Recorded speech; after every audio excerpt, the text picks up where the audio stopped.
I'm Bill Ritchie, and 50 years ago I started teaching printmaking, and I would bring a big chest to my class every day because it had all the little things of my own liking, and I would use those. And at night I would lock up my chest and put it in my car and go home.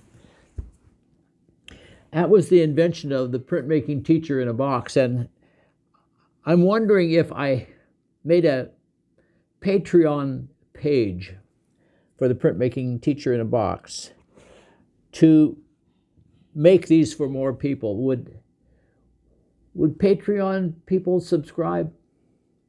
What do you think? Let me know.